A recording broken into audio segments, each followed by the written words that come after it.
ఉండరా వెళ్దాం, ఆయన పిలుస్తాడులే. తాతయ్య ఓటేయడానికి చక్కడా అయిపోయావే, దా లోపలికి రా. ఓటు కోసం కాదు, మా వాళ్ళ కోసం ఎదురు చూస్తున్నా. మీ వాళ్ళ కోసం వెయిట్ చేస్తున్నావా? ఎవరు తాత? మా ఆవిడ పింగులేటి రాదా, మా అబ్బాయి పింగులేటి వర్మ, మా కాళ్ళు పింగులేటి శారద, వీళ్ళ కోసం ఎదురు చూస్తున్నా.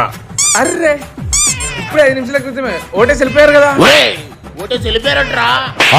వెళ్ళిపోయారా? ఈ సంవత్సరం కూడా మిస్ అయిపోయామరా. మీరు మా వాళ్ళతో మాట్లాడారా? మాట్లాడాను తాత, జగన్ కొట్టేసి వెళ్ళిపోయారు. జగన్ ఓటేసి వెళ్ళిపోయాను కూడా చెప్పారా? అవును తాత చెప్పారు, జగన్ కొట్టేశాం, ఆయన పథకాలన్నీ మాకు మంచిగా అందుతున్నాయి, మాకు అంతా మంచి చూసుకుంటానని చెప్పేసి వెళ్ళిపోయారు. అయ్యో మిస్ అయిపోయాం. మిస్ అయిపోయావురా. ఏం తాత పక్కూర్లో ఉంటున్నారా? గొడవలు ఉన్నాయా? ఎక్కడ? 10 సంవత్సరాల క్రితం రోడ్డు ప్రమాదంలో అందరూ చచ్చిపోయారు. ఎలక్షన్ లప్పనని కలవడానికి రావట్లే. చచ్చిపోయారా? ఏంటో పోయినసారి జగనన్న కొట్టేయడానికి వచ్చారు, ఈసారి జగనన్న కొట్టేయడానికి వచ్చారు, నన్ను కలవడానికి ఎప్పుడు వస్తారు? రాబోయే రోజుల్లో ఇంకా ఎక్కువ మోసాలు చేసే పరిస్థితి వస్తుంది.